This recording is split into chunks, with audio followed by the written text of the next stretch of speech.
really appreciate you being here with us tonight to learn a little more about solar energy, how it works, and how it can benefit all of us. So I'm really excited to bring everybody together from all across Michigan. If I haven't gotten a chance to meet you, my name is Amanda Robert, and I am the network director here with the Michigan Climate Action Network. And we have some special guests here with you today. I will take a little chance to introduce each of them, but want to take a second and introduce my colleague, Erica Bolden. If you want to take a second to say hi and let everybody know where you're located in the state. Yeah, hi, I'm Erica Bolden. I'm the engagement coordinator with MyCan. I live in Grand Rapids, Michigan, and I see a few folks out here who are as well. So Amanda and I work on a number of things as far as engagement with MyCan. And one of those things is volunteers. So I'm really happy that you're all here today. And if you are in the Grand Rapids area or just in general want to become a volunteer, make sure that you reach out. These courses are meant to educate you so we can prepare you to go into your communities and advocate alongside us. So I'm really excited that we have so many of you here today. Thank you so much for being here. Thanks, Erica. Yeah, we'll talk a little bit more later about how you can become a member of MyCan if you're not yet, or sign up to volunteer with us if you haven't had the chance to do that yet. Lots of different things to engage in. But yeah, thank you. And like, I don't think I added, I'm in the Metro Detroit area. So those of you that have been sharing in the chat where you're calling in from, please continue to do that. Looks like we have people from all over: Lansing, Waterford, Sault Ste. Marie, Madison Heights, Grand Rapids, lots of Grand Rapids people on the call. Thank you all so much for being here again on a beautiful evening like today. And so again, yeah, so excited to bring everybody together to really learn together from these experts. And so, tonight we're going to be talking about solar, but really talking about, an intersection of energy affordability, climate, and community power. And so, why does this matter right now? Why did MyCan say, let's talk about solar right now? And so, I think a big part of that is that solar energy is just one of the most cost-effective forms of energy that we have available to us. And everybody knows and feels that our energy rates are rising. We also know that there is a climate crisis that we need to take action on. And so solar gives us the ability to kind of meet both of those needs.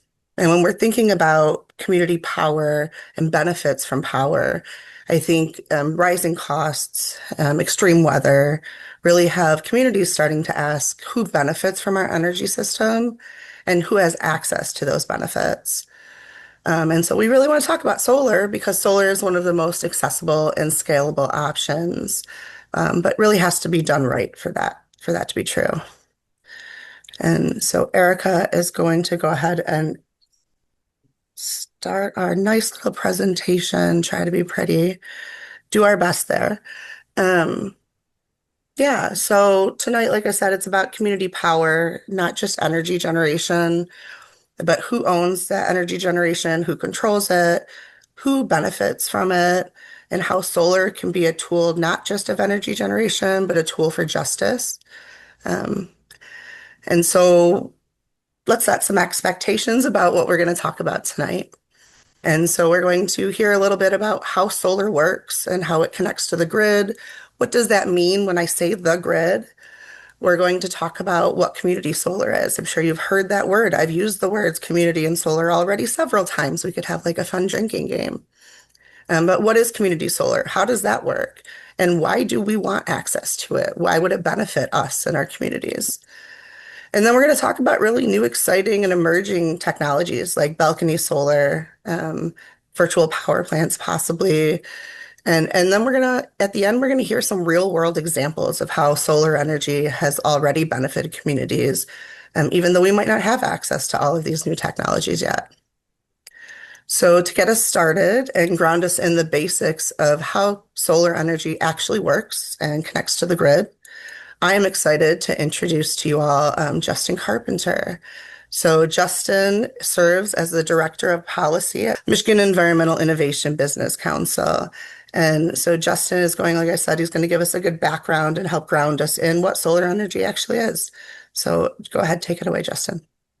Hi, so nice to talk with you all today. I'm Justin Carpenter. I'm the Director of Policy for the Michigan Energy Innovation Business Council.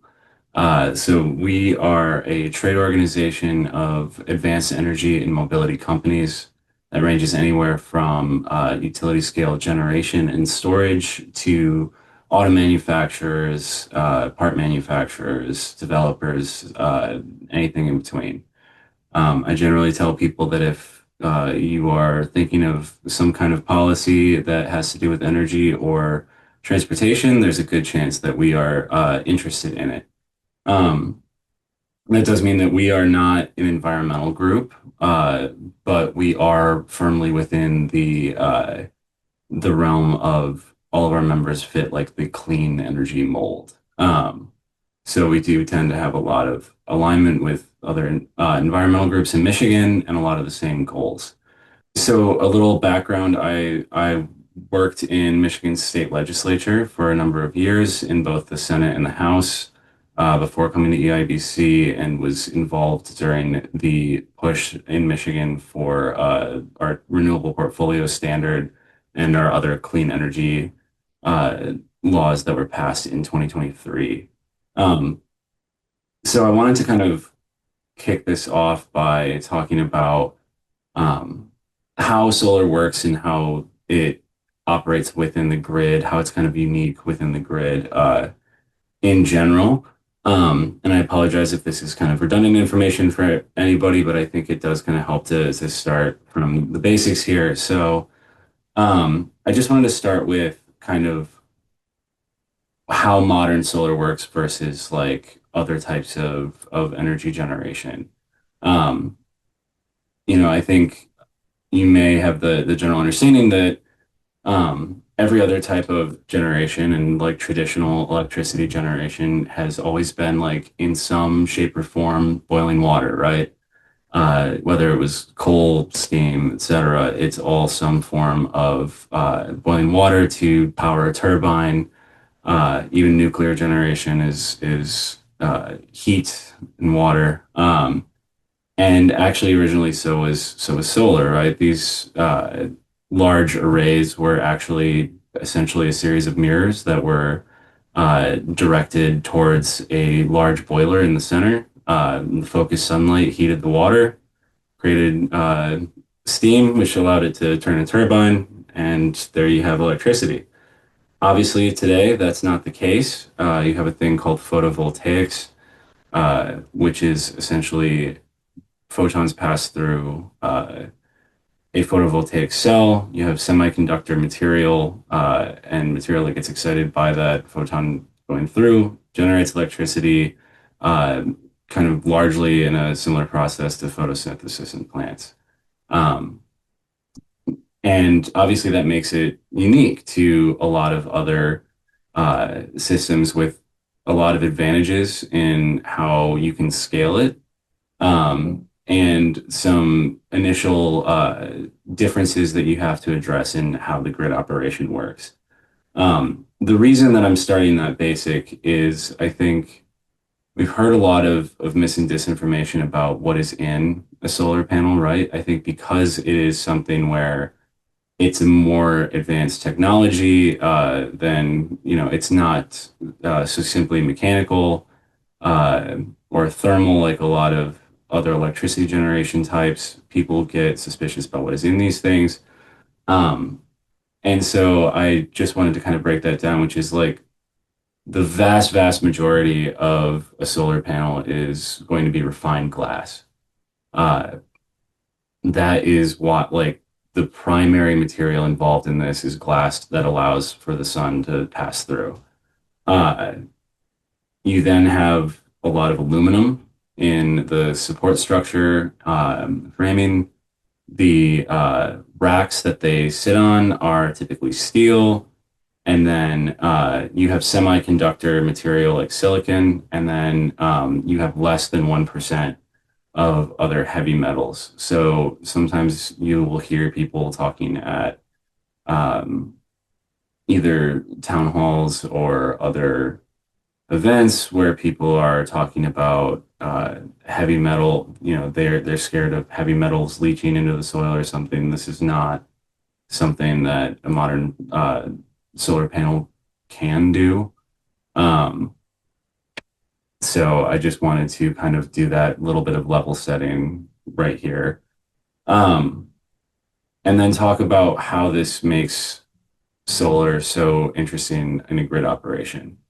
Um, and as Amanda said, we wanted to kind of address what do we mean by the grid itself. So the grid is typically split into three parts. You have generation, which is, your power plant, your solar farm, your wind farm, etc., uh, actually generating the electricity. You have transmission, which is your high grade power lines that you'll see kind of, running through the country.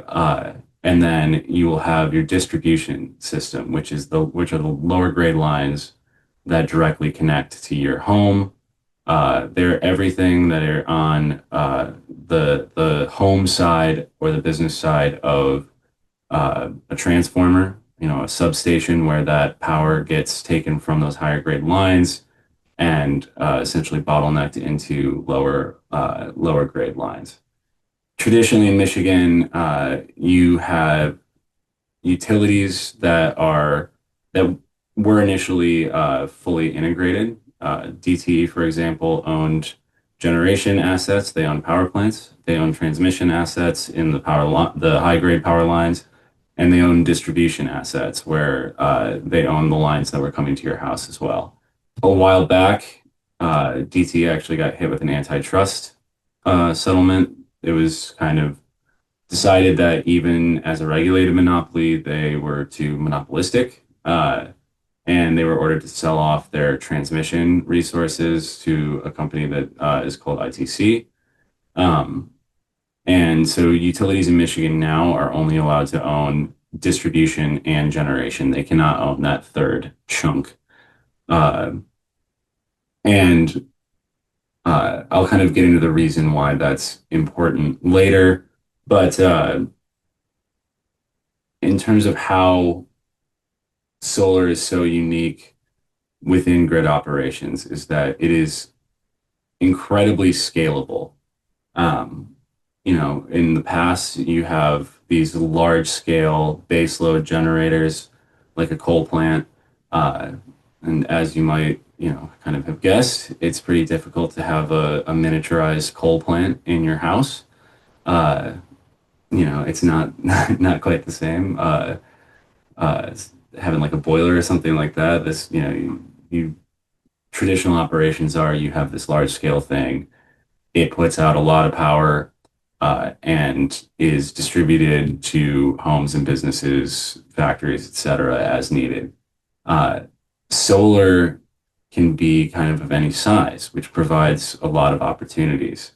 Um, at the utility scale size, these are the arrays that you'll see out in the country, where they can be several hundred megawatts, powering like uh, thousands upon thousands upon thousands upon thousands of homes. Um, or they can be as small as a rooftop system. I think everybody has likely seen um, systems that are set up, like on a rooftop where they are generating electricity within that distribution grid, uh, and they are powering the house that they're on and potentially even putting a little excess power back onto the grid. Um, the challenge that initially created in terms of policy is that uh, laws were not set up, the regulation was not initially set up to allow for people to generate their own electricity at home. And you have to then decide, like, okay, well, now you have a ratepayer customer, an electric customer who's generating their own electricity. They're providing a grid benefit, and how do we compensate them for that? And it used to be in Michigan that we had what was called a distributed generation, or I'm sorry, we had a net metering program, which meant that you sold electricity that you generated from your solar panel back to the utility at the exact same rate that they sold it to you at, even in, even out. Um, this was eventually changed in favor of what's called a tariff It's not a tariff in the exact same way as is hitting the news right now, but it is essentially an equation to determine what you sell electricity back at to the utility.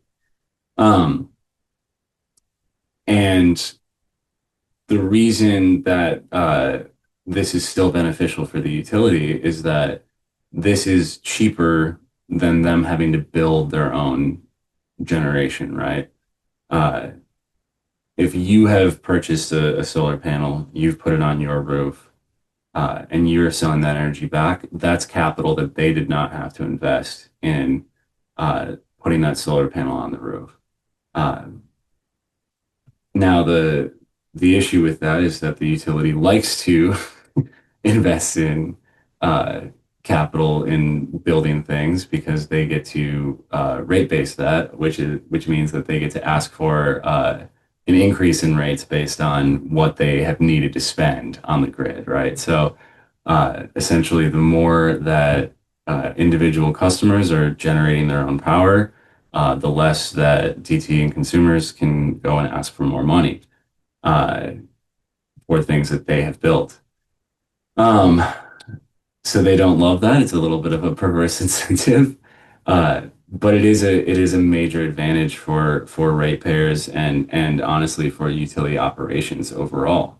Um, the other benefit that this adds is that because you are building something that is within that distribution system, which is, as I said, everything that is on your house's end of the transformer, that electricity is flowing to other homes on that distribution system. It's not flowing through the transformer back out to the transmission lines most of the time. It's going just to those other homes. And if those other homes are therefore getting some power from another spot on that distribution system, they're not pulling more power from those transmission lines. And what that means is there's less stress on that transformer. Everything has like a capacity, right? And so, I think in Michigan, we're all a little painfully too aware of how frequently outages can occur. And think about when you typically see them. I mean, yes, you obviously typically see them in a bad storm. You see a limb that'll fall on a line, or something is like frozen and is brittle and breaks, etc. That, kind of common things. But you also see them in times of extreme heat, extreme cold.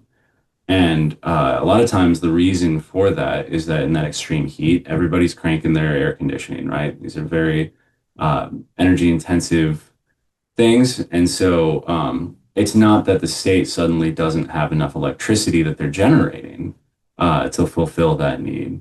It's that there's so much draw, so much electricity needed that's coming through that transformer that it exceeds its capacity and blows.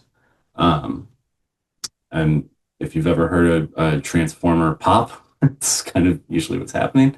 And so the more that you have on that distribution system, you essentially are uh, requesting less and less coming through that bottleneck. Um, let's see. I will kind of go to that question in the chat in a little bit here. But Yeah, so the benefit of this is that, you're drawing less, you're providing power, and if you are that homeowner that has a solar panel on your roof, then obviously like you are saving a ton of money on your electricity bill. The reason that it's so beneficial at the larger scale at those solar farms is that it is incredibly affordable compared to building an entire natural gas plant or something like that. Um, in Michigan, we are kind of lucky where we have cheaper than usual natural gas resources in the state. That being said, solar still beats out natural gas by an order of magnitude. And the other difference is that it's extremely fast to deploy. Um, as energy demand increases around the country, around the world, more things getting built, you need more electricity, and there comes a point where it is um, it makes way more sense to build out a solar array that takes maybe 2 years, 1 to 2 years to get through an approval process, built in the ground, connected and running, than like the 8 to 10 years that it might take you to get some baseload generation going. Um, and then once it's built, the other thing is that you don't have fuel input costs. Everything else, you are relying on a fossil fuel input that has a variable cost. I think we're all extremely aware, unfortunately, right now of how expensive oil and gas are with the ongoing war in Iran. Um, we saw Europe have a similar crisis during the initial Russian invasion of Ukraine, and the destruction of some of the pipelines of natural gas to the rest of the continent. Um, these things are all susceptible to really, really volatile prices. The sun is not. No one's charging, the utility for the sunlight that's hitting their panels. No one's charging you if you have it on your uh, roof for the actual sun hitting your panels. Same thing with wind. You know, that is essentially a free resource. Obviously, there are resources involved in the construction of these things in the building, but there is no variable input cost in the same way that there are for these other things. So it makes it way more affordable, and the more affordable something on the grid is, the less money that the utilities can ask the commission for, and the less that they can be allowed to raise rates on electric customers. Um, so that's a very roundabout and way to get there. But essentially, the main takeaways of why solar is so important are it's infinitely scalable, it is extremely fast to deploy, and it's extremely affordable compared to everything else. So it creates a ton of versatility and a ton of affordability. The other thing that I think you'll hear a lot generally is you will hear, what happens when the sun doesn't shine? What happens when the wind doesn't blow? What are these renewables good for? And that's a great question. In the past, we have relied on responding to fluctuations in demand and capacity with things called peaking plants. They're plants that are generally really inefficient, but they're really fast to spool up and get up to speed. They're typically oil fired, I believe, in Michigan, um, and they're expensive, but they can get up to speed and they can match that increased capacity. With renewables, what you need is storage. It's the same way that you have a cell phone, right? That you charge it and then you're able to take it around because it's got a battery in it and it lasts you hopefully all day. Mine's getting a little old, so not so much anymore. But it's the same deal on the grid, just bigger. We have actually one of our first battery storage systems installed in the state of Michigan as of, I think, last year out in Coldwater. These things are like the size of a substation. They look like a couple of storage containers, and they have a ridiculous amount of energy storage capacity. And essentially, that allows for you got some fluctuations in how much the sun is shining, how much the wind is blowing.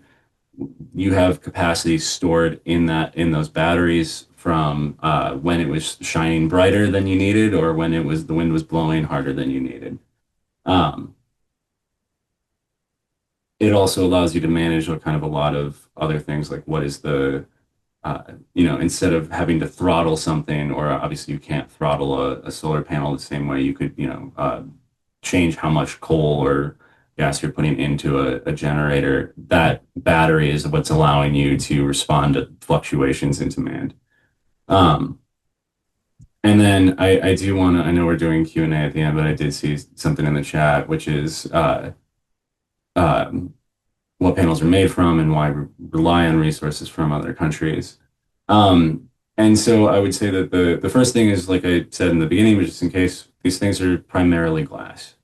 It is like, I think something like 75 to 90% glass. It's extremely refined glass, which is why I think people are trying really hard to find new ways to recycle them and make recycling panels a more profitable venture, because that glass has to be like a really, really pure glass. You don't want light refracting. you want it to pass basically straight through. Um, then it's like aluminum, steel for the racking, and then semiconductor material, like silicon, and then a couple of like very, very minor like heavy metal amounts that are in there as well in like the chip.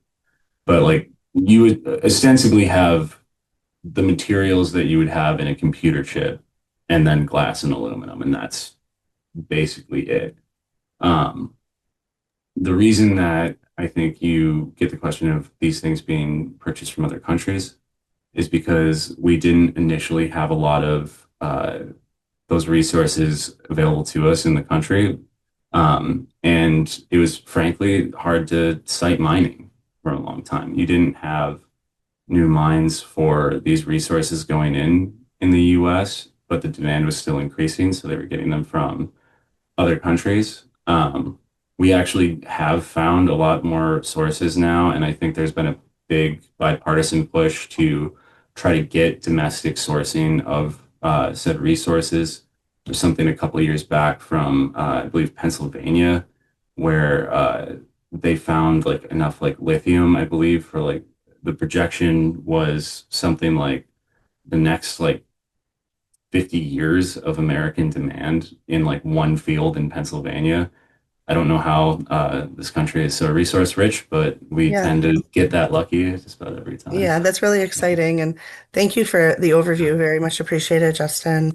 And going into that question, because you're right, people have that question often, and it's because there's a lot of misinformation out there. So we really appreciate that. And now that we have that background, I'm sure people have a lot of questions for Justin. If you have some, he doesn't know for sure if he'll be able to stay for Q&A, throw them in the chat. We'll collect them. There's also a link in the chat if you want to follow up with Justin or the Michigan EIBC. All of that's right in the chat and hope that you will. And if we have any questions that are directly for him and he's not here to answer them or we're not able to get to them, we will shoot them to him and try to get you an answer. So thank you so much. And now that we have that foundation, let's really dig into what this looks like at a community level and what community solar is and how it can expand access to more people and more community members. And so I am very excited to introduce to you all Adita Sitko. Adita is the Senior Outreach Manager for the Union of Concerned Scientists Energy Campaign. In her role, she works with a team of experts and regional allies to advance renewable energy solutions in the Midwest. Adita has worked in campaign strategy and management fields for almost 20 years, including 5 years abroad in East Asia and the Middle East. We'll have to talk about your experience there sometime, Adita. I'd love to hear all about it. And so go ahead and take it away for us, Adita. Thank you so much, Amanda. And thank you so much for having me here. Very excited to talk to you all tonight. I am also really appreciative of Justin and the foundation he just gave us of a wide breadth of knowledge on solar. I'm not a technical expert on solar, so I was really grateful that you covered those portions of it. Thanks, Justin. As Amanda said, my name is Adita Sitko. I use the she series of pronouns, and I work with the Union of Concerned Scientists based in the Midwest. UCS is a science-based advocacy organization. So basically, we work to research, design, and implement policies and regulations that are based in sound science and expertise. And we've been worked in Michigan and the Midwest for a long time. So today I wanted to dig in a little bit more on community solar, or as we call it in UCS, community shared solar. Um, and you can go to the next slide. So I thought I would start with just a quick couple of definitions and pieces of information on what exactly is community shared solar. So community shared solar program is basically a large solar photovoltaic system that provides power and or financial benefit to multiple community members.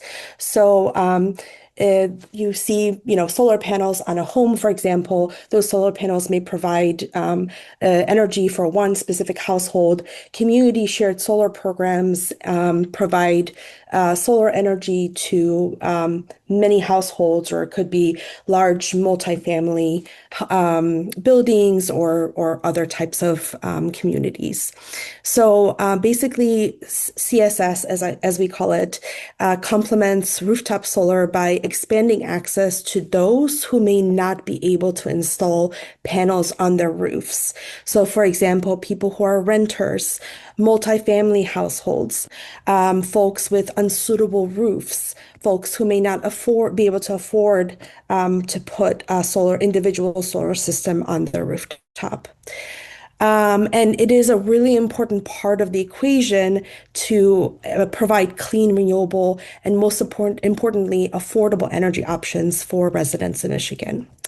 So community solar can be installed basically anywhere. Rooftop solar, it could be on community centers, houses of worships. It could also be on brownfields, parking lots, rural areas, really anywhere where solar energy is available. And it does provide, like I said, a practical and equitable pathway to clean energy benefits for participants who may not have options with traditional rooftop solar systems. And can also be a really important part, as Justin pointed out, of sort of an equation of different types of alternative energy sources that are available and connected through things like virtual power plants to ease the stress that we're putting on our energy grid in general. So basically, there's different kinds of ownership models that CCS can be a part of. And so they can be owned by utility or a third party. And those third party owners can be co-op style. So, for example, shared between individual households and community members. It could be a municipality, it could be a nonprofit organization, or it could be a traditional developer. It can also be a combination of those as well. So it basically just provides for different types of ownership models. And so that also makes it, again, more available for different kinds of communities to be able to take advantage of. If we can go to the next, I think 2 slides actually. So this is some of the information I've already gone through. So one example is if we can go back to the Shiloh Temple Community Solar Garden. So this is a installation that happened in Minneapolis, Minnesota, where it's a 204 kilowatt community rooftop garden that was developed by a coalition of local faith leaders, environmental justice advocates, and solar developers. It is located in a predominantly low-income neighborhood where it serves approximately 29 households, as well as the local temple and the local mosque in the community. And it basically removed the barriers to entry into solar by offering both pay-as-you-go and upfront ownership options for participants. And so it's estimated they provide about 5 to 20% savings annually to the subscribers to this project specifically. So so we've been talking about community solar in Michigan for a long time. Unfortunately, we do not currently have the legal framework in the state to be able to do community solar installations. And so our organization, MyCan, and other folks actually, Justin and other folks represented on this call, we've been working with legislators to try to introduce legislation bills that would basically make this possible for us in Michigan. So the next slide just summarizes a little bit about these bills. Just before we go into the specifics of the bills, I just wanted to go through kind of what we want to see. So what's important to cover when we're thinking about community solar legislation. First of all, again, we want the ability for community ownership. So not just for the opportunity to belong to utilities or large developers, but we really want to provide access for other kinds of owners that are nonprofit organizations, community members, and so that it can provide actual benefits to communities, not just corporations. We also want to see strong labor standards and protections. We definitely want to see carve-outs and guarantees for low and moderate income folks. So basically, in a way you can do that is basically to mandate a percentage of, community solar installations have to benefit LMI communities, for example. And then we also want to address land use and siting concerns in a thoughtful way that, of course, addresses community concerns, but also allows, for example, farmers to be able to lease their land if they wish to for community solar um, installations. And then last but not least, we want to ensure that these kinds of projects are adding to our pathway to move towards clean renewable energy in Michigan and not putting any undue restrictions or caps on how much renewable energy we can install. So there's two existing bills in the Senate, and then one House bill and one bill in the House that's coming that I'm also going to cover today. So we have Senate bills 518 and 519. Those are bipartisan bills that were sponsored by Senators McBroom and Irwin. Um, to so these bills are a good start. They don't cover all of the aspects that I just mentioned, but they do cover a good chunk of them. So 518 establishes a framework for a community shared solar program, basically allowing residents and renters and businesses to subscribe to local solar projects and then receive credits from the utility for projects up to 5 megawatts. And then 519 directs the Michigan Public Service Commission to create regulations for these types of projects. And they do have some LMI carve-outs. House Bill 4990, or sorry, 4590, that is also nicknamed the MAGA Solar Act. It is a Republican-led House bill and has a number of Republican House members signed on to it.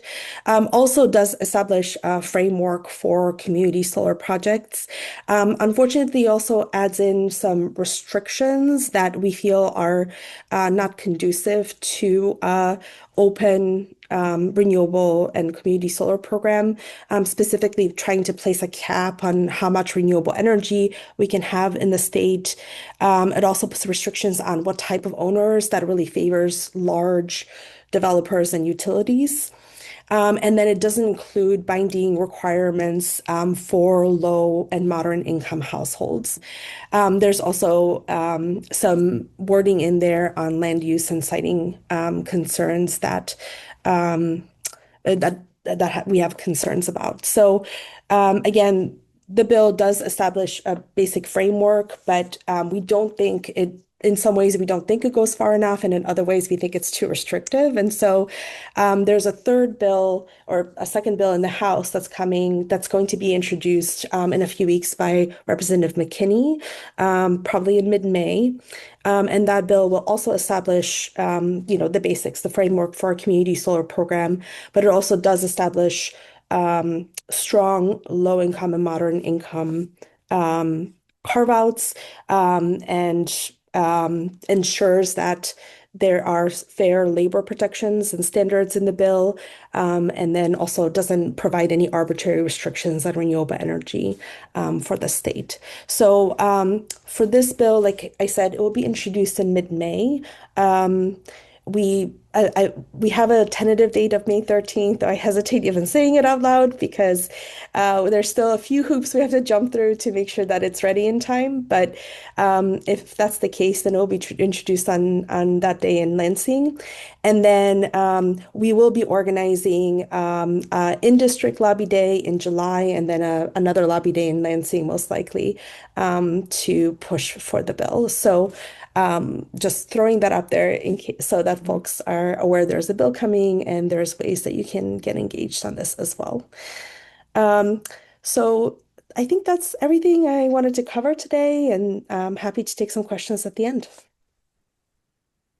Thank you so much, Adita, for going over all of that for us and explaining what community solar is and how it can really benefit and, how we'd like to see it really done, I guess the right way. And it has been a great, great time working with you and John and so many others Just doing our best to try to get this over the line and have it be just one of many options, right, that we have here in Michigan. So next we will explore, we'll do our best to explore an emerging and exciting approach called balcony solar and how it can really open doors for people who haven't traditionally had access to solar energy. And so with this, I'm excited to introduce you all to John Freeman. John is a policy advocate and nonprofit leader with a long career in public service, law, and campaign organizing.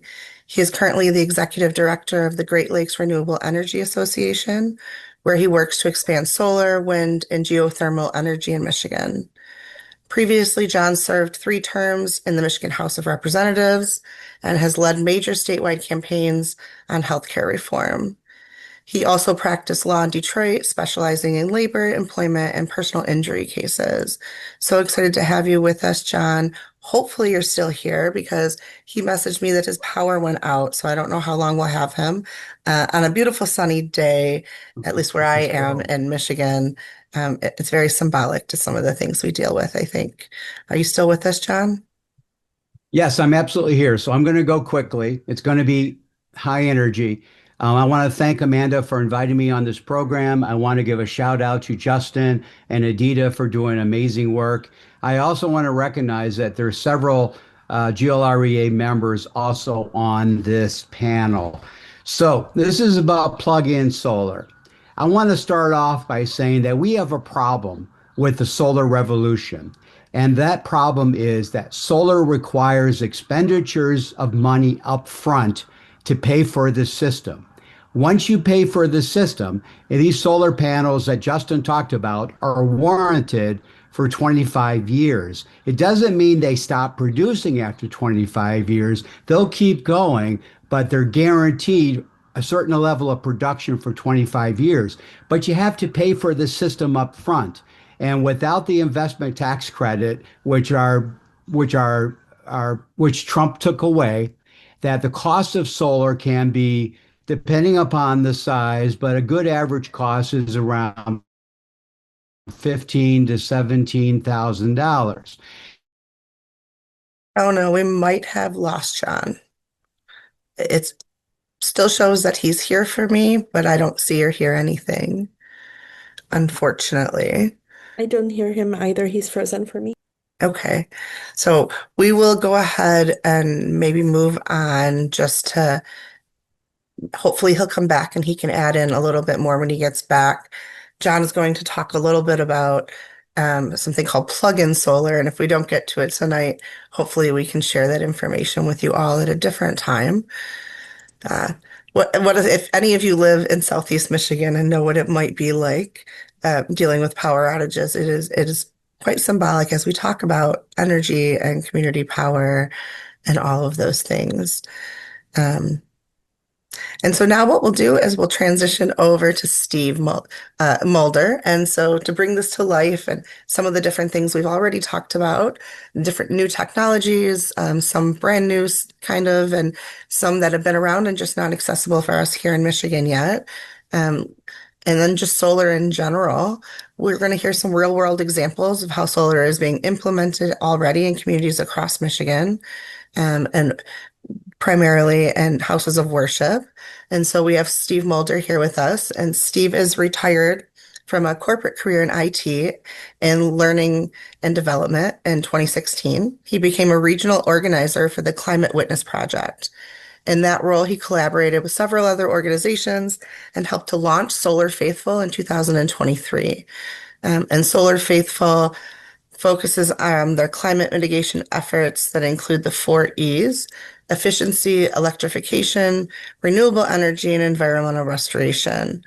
And so Steve is driven by his love and concern for the creation and future, his love and concern for creation and future generations. So Steve, can you share a little bit about Solar Faithful with us and the work that you've all done? Absolutely. Thank you, Amanda. So, Amanda mentioned that Solar Faithful is a nonprofit. We launched a couple of years, well, in 2023, and it was through the work of Michigan Interfaith Power and Light, which is, of course, a nonprofit, the Climate Witness Project, another nonprofit, and then a group in Detroit that informally call themselves Solar Faithful, and then one for-profit business, Chardos Energy. So we had all been working with congregations and with nonprofits, trying to help them to do solar, and decided to launch a nonprofit of our own. So Amanda already introduced me. That's me standing in front of the solar array at my former church, Church of the Servant in Grand Rapids. And I think she mentioned already everything there that's listed. And even probably the most important thing to me is that I am a dad and a pop, and I'm deeply concerned about the word we are leaving our kids and our grandkids. So this is my motivation. These are a group of my grandchildren and some nieces and nephews. It's actually my favorite slide on the deck. So it's a little bit old, but I mean, those kids are pretty darn cute. And that is my concern. And I'm sure it's everybody's concern on this call. So Solar Faithful's mission is to bring technical expertise and client-friendly financing to help everybody get involved in solar. Originally, we were focused strictly on solar, but as Amanda said, we're now broadened into resiliency and some of those other issues. So what we said from the beginning is that we wanted to work on justice. So we were looking to support specifically historically disadvantaged people, BIPOC mostly, low-income communities, and people of all faiths, meaning not just focused on a specific group. So we wanted to make sure that everybody could engage in doing solar, whatever their faith, whatever their background, whatever their financial situation. So I don't know if you guys have ever heard the BHAG, the Big Hairy Audacious Goal. So this comes from a guy that wrote a book back in the 90s, a big corporate book called Built to Last. And the idea of a BHAG is you put some goal out there that seems impossible, and then you sort of gasp and say, how are we ever going to do that? And then you figure out how you're going to do it. So our BHAG when we started was to double the number of houses of worship at faith-based nonprofits in Michigan with solar arrays. Back when we started, there were about 30 houses of worship that had solar arrays in Michigan. This map is actually on our website. If you ever want to look at it, it's quite interesting. It's every congregation or faith-based nonprofit that we know about in the state that has solar. So if you do look at it and you find somebody that we don't have, let us know. So what did we do? So in 3 years, we did go from about 30 to about 70. So we did more than double the number of congregations in Michigan. So it's not just the work of Solar Faithful by any means, but it's one of those positive stories that can make you feel kind of good. So we are making progress. Congregations and faith-based nonprofits were very, very little represented in the commercial solar world. So about 0.5%, about half of 1% of these congregations, is about 10,000 in Michigan, had solar 3 years ago. Now that's about 70. So it's still well behind the rest of the commercial world. Here's a quick look at our story. So we launched in 2023. We're partnered with a whole bunch of really good groups, some faith-based and some not faith-based. We've completed about 18 projects. A lot of those are in Detroit. Well, actually, we got 21 projects under construction right now. A lot of those are in Detroit. And those are projects that are more than just solar. They're all resiliency oriented, but they include solar. Then we have about 300, we call them community partners. So that's a house of worship or a nonprofit that wants to work with us. They're our partners. So we've got about 300 that are currently considering Solar Faithful and about 50 that are in line for what we call ESSAs. So some of this terminology is specific to Solar Faithful. So an ESSA is like a PPA, if you know that term, which is a power purchase agreement. So we call it an ESSA, which is it's an energy shared savings agreement. I'll tell you a little bit more about that in a minute. So this is just kind of the pitch that we make to congregations and to nonprofits. We ask them, or we actually tell them, why solar? Well, we think that we're in a climate crisis. We know we're in a climate crisis, and we're also full of hope.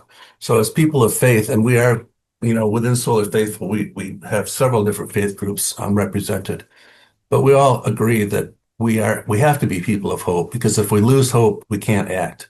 So we're fighting despair. We're fighting, being depressed and all of the grim things that are happening around us. We're going to grab onto hope and we're going to act. So one thing that we really have to do is to eliminate greenhouse gases and particulate pollution.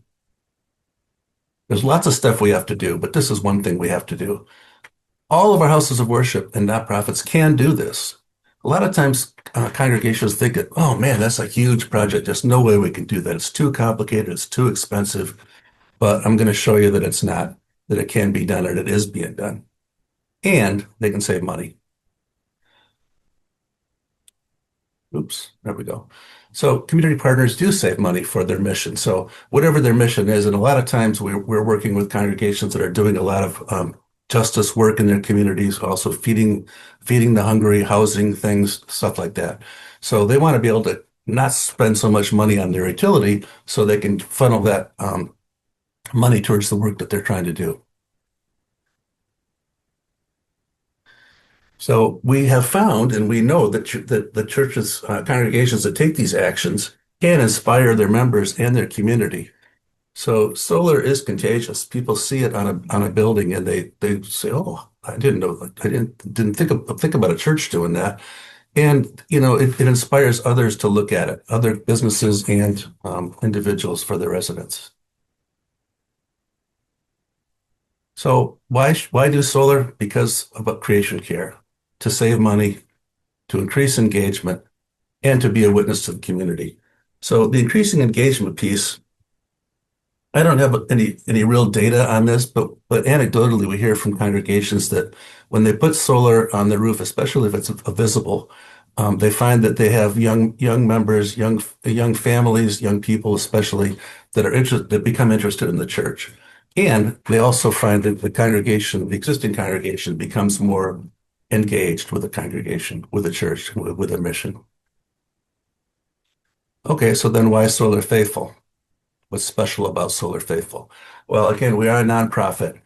We do bring financial and technical expertise. That's probably the biggest thing that we do, especially the financial piece, because that's really the biggest barrier that most congregations have, is the real and the perceived issue of not having money to do this. But we're also very tied to these justice issues and equity.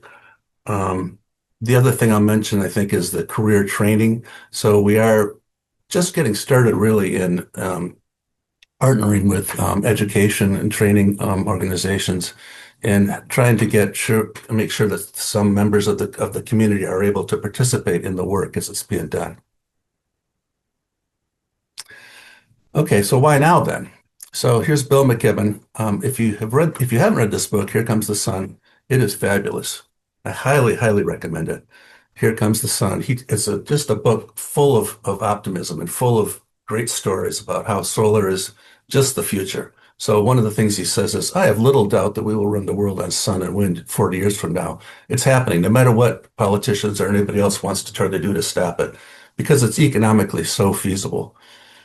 But if it takes us anything like 40 years to get there, then it will be a broken planet and our energy sources will hardly matter. So there is urgency. It's not something that we can just hang around, wait on this and think, oh, we'll do it 5 years from now. And it might be a little bit cheaper yet, whatever. So this is the urgency.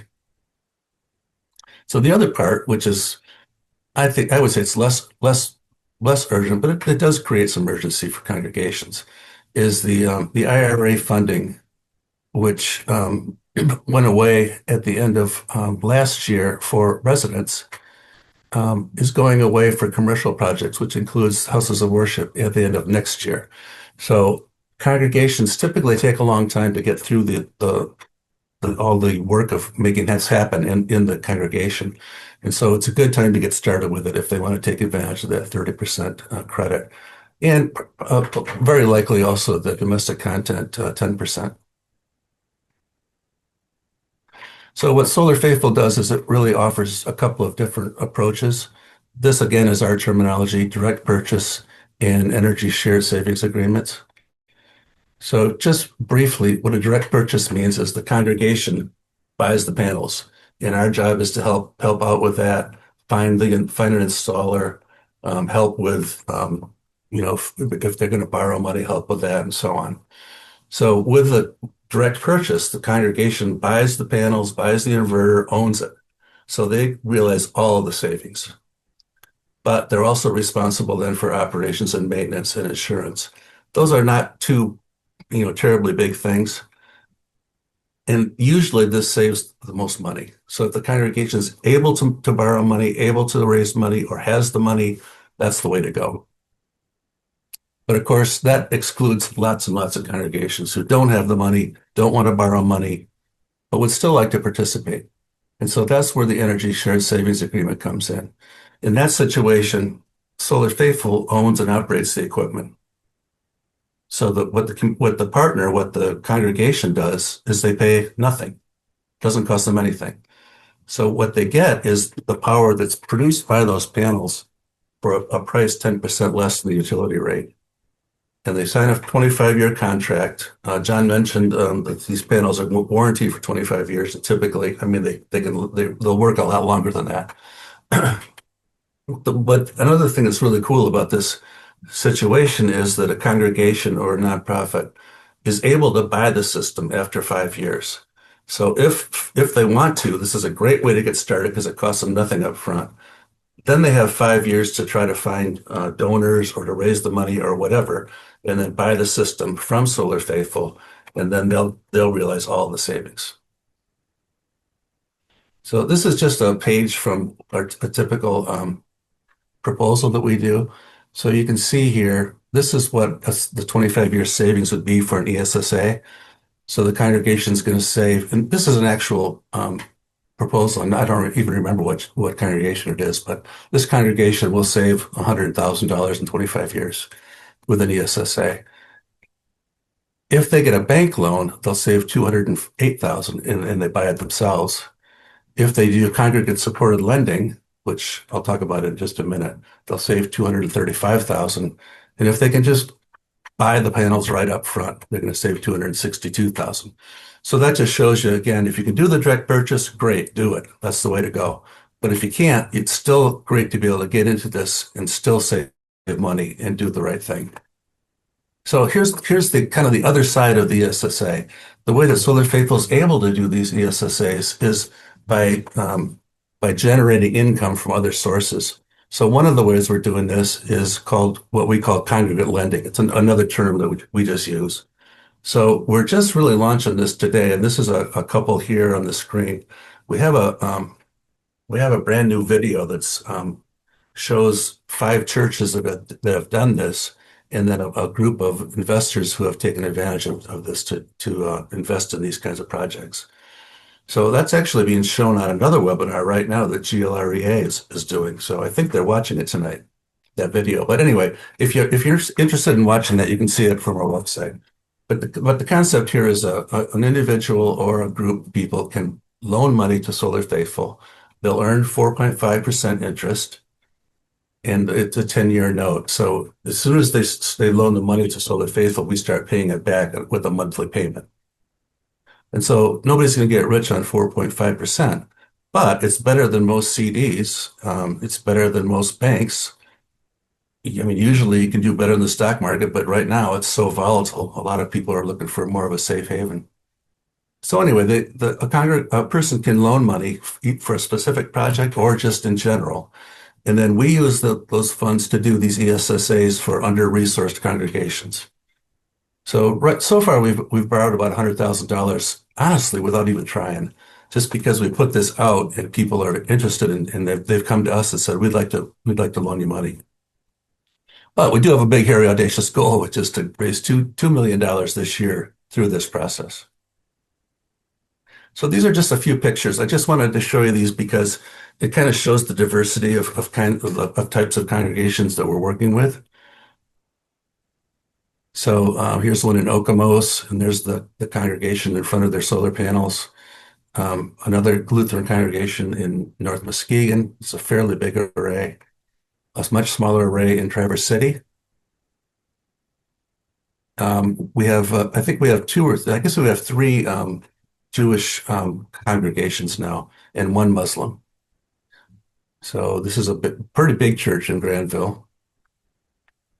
This is World Renew's headquarters in Byron Center.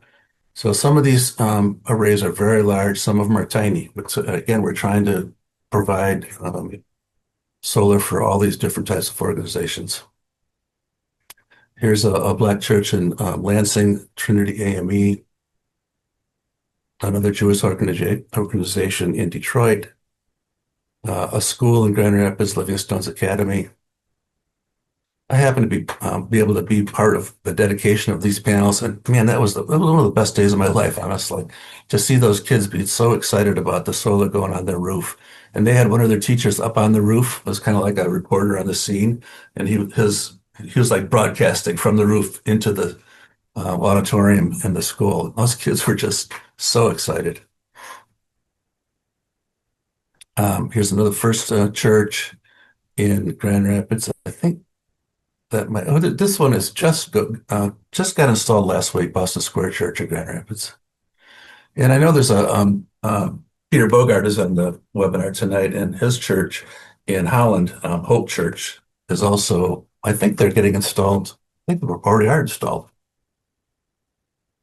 So if you're interested in learning more about either the loaning part of it, or if you have a congregation or a faith-based nonprofit that you want to get a proposal for, we'd love to give you one. Oh, I forgot to mention, I wanted to mention also about community solar because that's come up a couple times.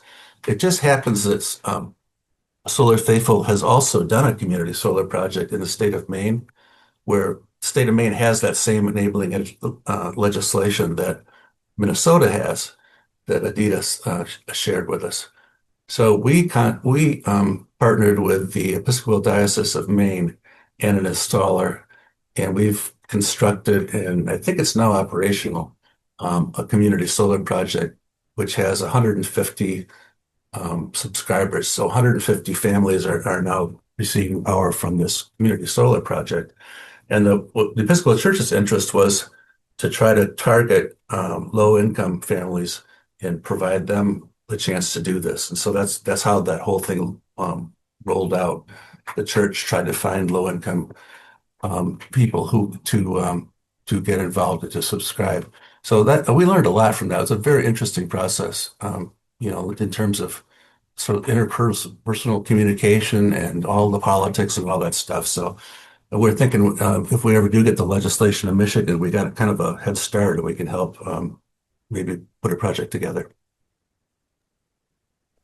Thank you so much, Steve, for sharing all of that inspiring work with us. And it just shows that many different types of people and different communities understand the need for mitigating climate change and, producing our own energy. And wouldn't it be wonderful? And we're going to push it over the edge. I know we're going to get it over the line, and we're going to get that community solar legislation passed here in Michigan, and we're going to have those options, right? And you can go bring it to all the different congregations around the state.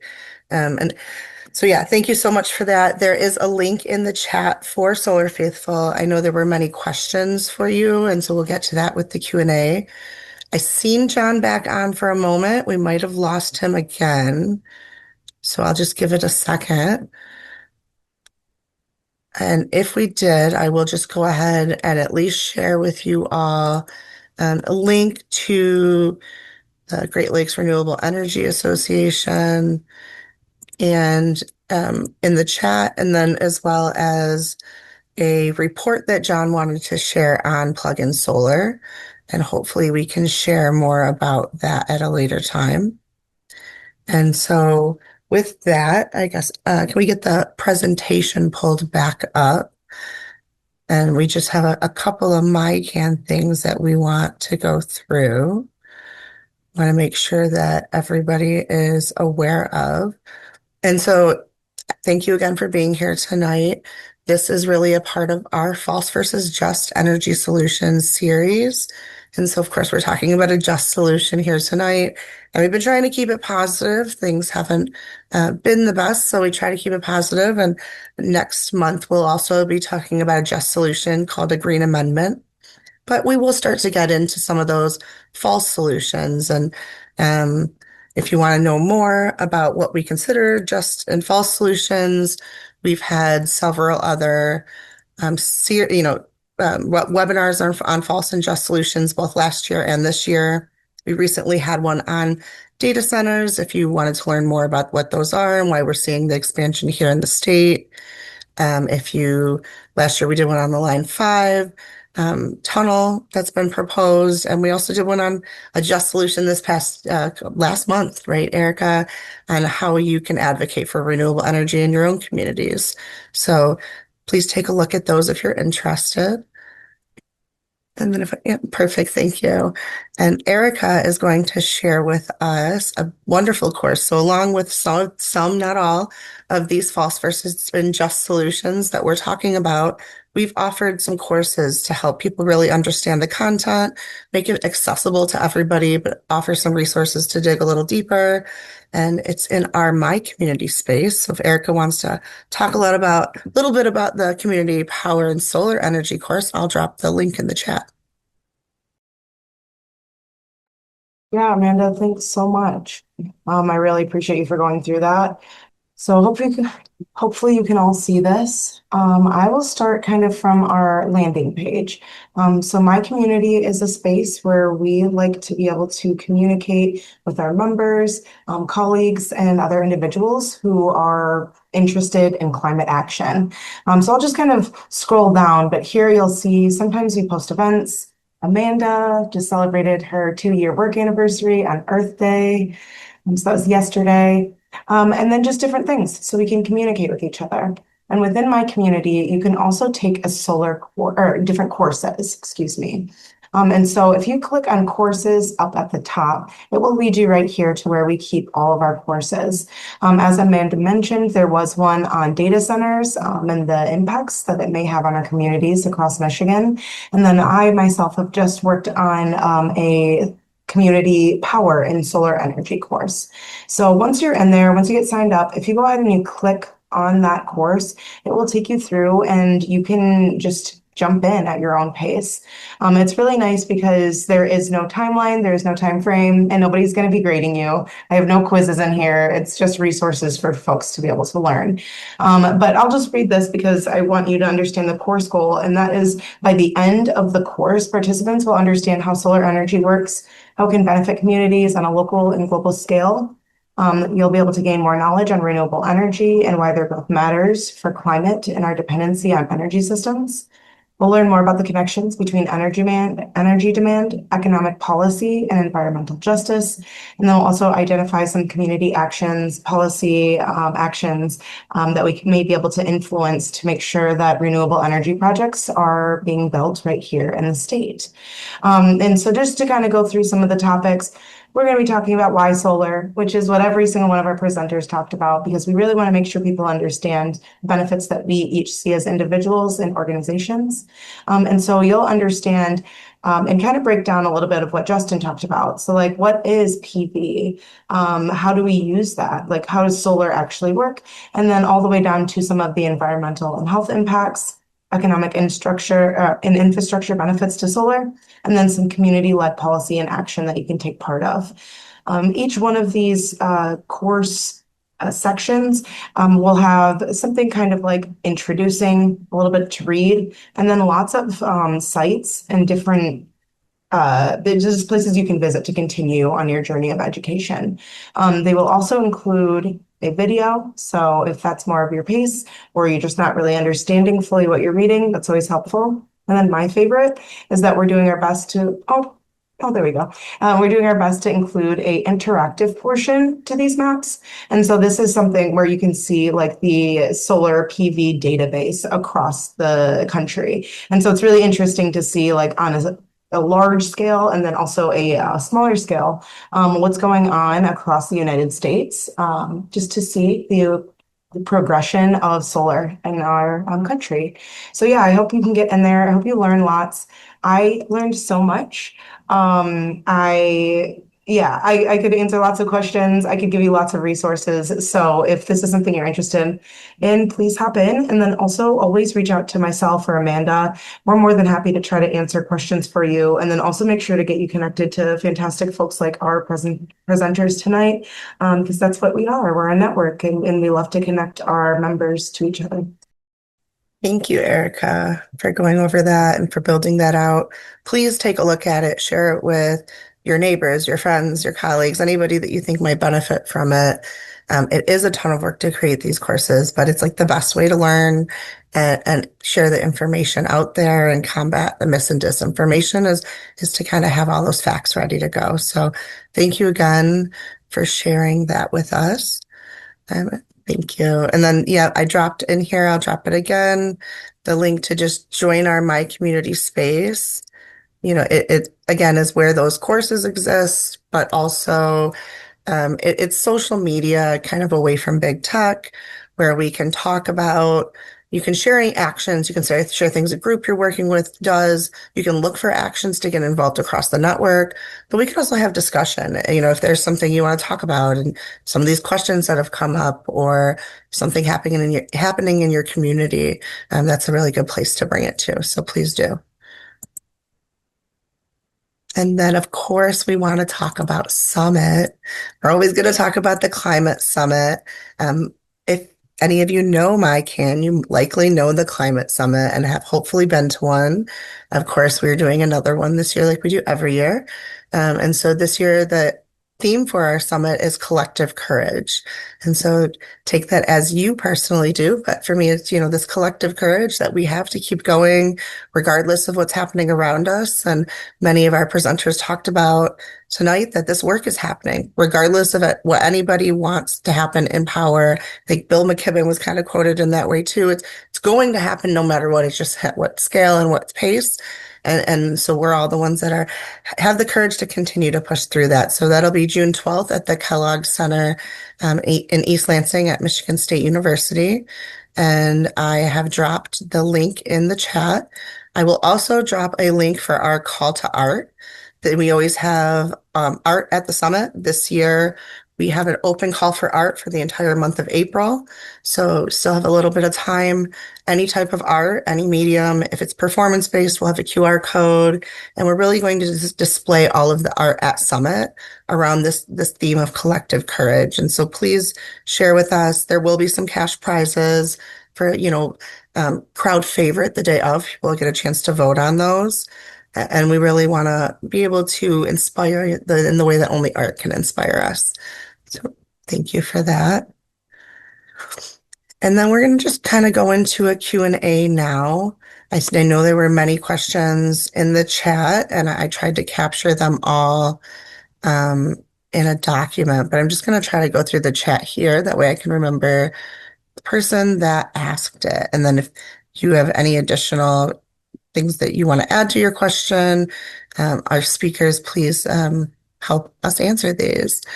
And so one of the first ones was about what panels are made from. So I think Justin already did a great job of answering that and what resources come from other countries and special metals are needed.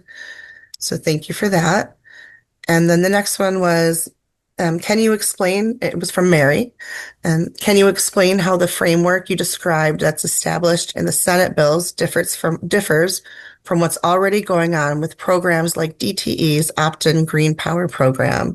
And so that's for you, Adita, around community solar.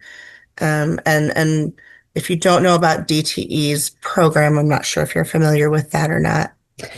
I'm not personally familiar with it, but I'm assuming it's probably like a voluntary program where you can kind of maybe subscribe to with DTE that basically helps to basically invest some of that into like wind and solar projects, whether it's in Michigan or it could be credits, wind and solar credits. So basically that kind of program, helps overall investments in renewable energy. But of course that benefit mostly goes to the utility financially. Whereas with a community solar program, of course, it really depends on what kind of law gets passed and what kind of community solar project it is, it basically overall allows folks to subscribe to a specific project, right? And then you will receive direct bill credits on your bill without the premium that you're probably paying for the DTE program. So you're basically receiving a discount on your bill because you're subscribing to, let's say, a community solar project that's producing energy, and the builder of that project is taking some of that money, to pay for the cost of it, but then they're also passing along some of the cost savings of that solar project directly on your bill. Yeah, Mary, you have your hand Somebody raised. else wants to add to that, please do. I'm sure others No, have. I think that was great. I think that the big difference for me, you're exactly right. That is what the DT program is. And the difference is that DT program actually costs you money. But Mary, did you have something you wanted to Yeah, I add? guess that's what I'm asking specifically about the Senate bills that you mentioned. Like it sounded like what you were describing those bills proposing is exactly the same thing as what DTE is doing. So I guess I'm confused as to what the bill is proposing, Yeah. more so than what community solar is. Yeah. So again, and just to be clear, the bill doesn't prescribe exactly what every community solar project is going to look like. And so that really depends on what the final language looks like, really depends. But it just establishes a framework to allow community solar projects to be built basically in Michigan, if that helps. So do you The mean like difference, community solar that's not owned by the utility? it can, Yeah. but it doesn't have to be. Yeah. And Okay. the difference again between something like a community solar project and what you're talking about with green, I think it's the green power program, Yeah, the right? My Green Power Yeah, Plan. is that you're basically probably paying some money to DTE, I would assume, so that Right. they Yep. can Yep. invest, yeah, into a renewable project, whereas this is being built separately and you're subscribing to that specific project, and usually it means savings on your bill. Gotcha. The current Senate bills also do specify that it's supposed to be third party ownership. Yeah. The reason that creates Okay. a better benefit is because the utilities get a guaranteed rate of return Right. on generation that they build. So they can increase rates based on that. And so having that more competitive third party development uh, is part of what makes the benefit stretch to beyond just the people that are subscribing, because you're also generating energy from a system that was built at a cheaper cost to ratepayers than what the utility is doing. That's a really good point too. Thanks, Justin. It's just a real world example that community solar project in Maine that I mentioned. Um, the folks that subscribe to it are getting their power more cheaply than they were getting from the utility. So that's why they were targeting low income folks to save them money. So, usually these utility programs, you have to pay a premium to participate. These would save you money. Wonderful. You got answers from all of our panelists. That's great. The next question that's coming up is someone's curious about their summer cottage community. They are fighting the solar farm idea because it will change the landscape of their summer community. Are there ways to make it less invasive? They feel like they should use a strip between the highway to put panels on open land. So maybe you could just speak to any recommendations you may have there. Obviously, this person wants solar, but their community is having a hard time accepting it. So that's a fantastic question. I think that there's a couple of parts here. One is the reason that it doesn't get built in spots like that, like in between highways, is typically just a question of scale, cost, and logistics. It's certainly something that gets talked about, like putting it in public right of ways and stuff like that. But frankly, like that's not enough space. Typically, it's like uneven ground. I don't know what the cost difference would be for a developer, but it's frankly just not enough space as if you had an open field. Um, the other thing, but there are a lot of conversations about how do we make this less invasive? How do we make it pair with other things? There's a lot of discussions around agrivoltaics, which is basically combining solar with some type of agriculture. A lot of like specialty crops and vegetables actually benefit from like intermittent shading. So panels above them actually can provide some additional benefit to the crops. And obviously, like the space is being used for multiple purposes. And then in terms of just being put in a community like that in general, this is like it's a hard question for people, right? It's energy generation is coming to areas that it has never really existed in before. I grew up on a Christmas tree farm in the country. Like I still help my parents on that Christmas tree farm a lot. Like ag is important to me. The countryside of Michigan is important to me. The Michigan Public Service Commission has actually predicted that if you were to exclusively power Michigan off of solar alone, you would use less than, or I think right around a 0.5% of Michigan's farmland. But again, that's like exclusively if you were powering Michigan on solar, which we're not going to do. So it will be even less than that. And I think, it might not be everyone's favorite thing to look at. You can take measures such as like putting, a township might work with a developer and say, hey, you can site this here, but you got to put like a tree line around it or hedges or something like that that blocks it from view. But the other thing I'll say is that fossil fuel generation is also really invasive, right? And it's been placed in communities of color, disadvantaged communities, poor communities, where those communities have not had a say in it, and it's had a lot of adverse health impacts. The areas where coal plants have operated in Michigan are like in the 99th percentile for asthma, for respiratory disease, and other issues. And so I think, again, while renewables might not be everything's favorite thing to look at, like it is the alternative that we got to work with here. Because like, I mean, the alternative is like people are getting sick or dying from being near the way that we've generated electricity in the past. Yeah, and I'll hop in and just say that's exactly why MyCan sees this as a just solution.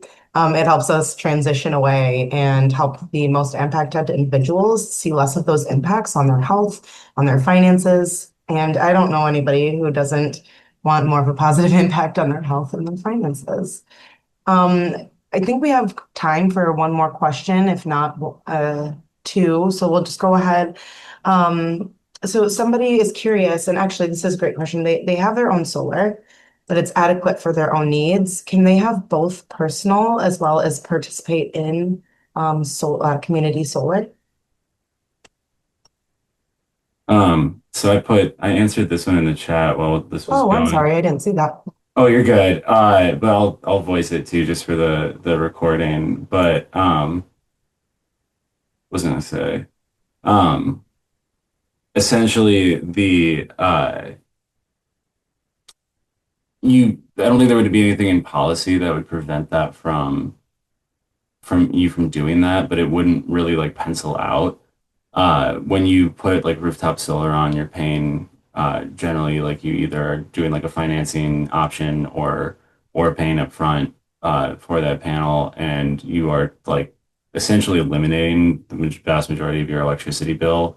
Again, community solar is like a subscription model, so you are paying into the um uh excuse me, you are paying into that subscription model and getting a discount. But if you are like eliminating the demand, like eliminating the actual usage from the grid, then you would, with that rooftop system, you would essentially be paying a subscription model to not have but nothing that you would like need to discount. So I don't think it would really like pencil out. Wonderful. Thank you for clarifying. I think the last one, I personally am curious about this as well, so I'm gonna take that, I guess, I'm allowed to pick the question. So, but for Solar Faithful, do you limit yourself to only houses of faith? And do you have advice to communities who are interested in including clean energy And I'm curious too, because you had a school there, and so I'm wondering, like, is that a faith-based school? How did that work out? A little clarity on that. Yeah, so the school, we're actually, there's a couple schools we're working with, and they're both faith-based schools. There's no legal reason why we have to limit ourselves to faith-based organizations. It's just that those were the organizations we were working with anyhow when we first put Solar Faithful together. So our interest really is in environmental justice and in seeing as much solar implemented as possible. So if you're not part of a faith-based organization and you want to talk to us, we'd love to talk to you. And we often make recommendations to other installers or other people who've had more experience with condos or things like that. So we're happy to talk. Thanks, Steve, for Mhm. answering that. Thank you, Erica, for going through all those questions. I think there were a couple other like specific questions about Solar Faithful. If all of our presenters are willing and want to drop your email addresses in the chat, that way people could reach out to you, that would be amazing. And then I think we might have one last slide, Erica, just about becoming a MyCan member, but maybe, okay, cool. So if you are somehow here and not a MyCan member, we really would like you to become one. And I've also put up in the chat a little bit to volunteer with us, but you can find that pretty easily.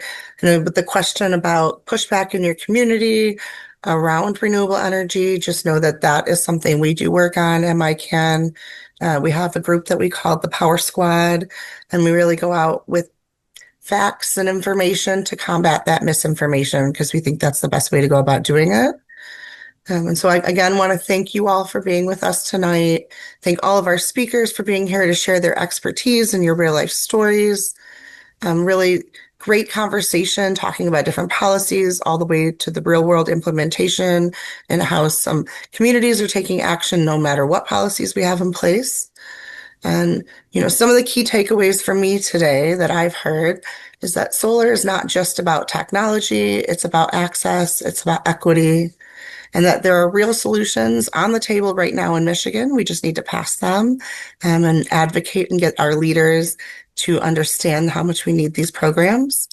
And that community-driven energy can lower costs and build resilience in communities.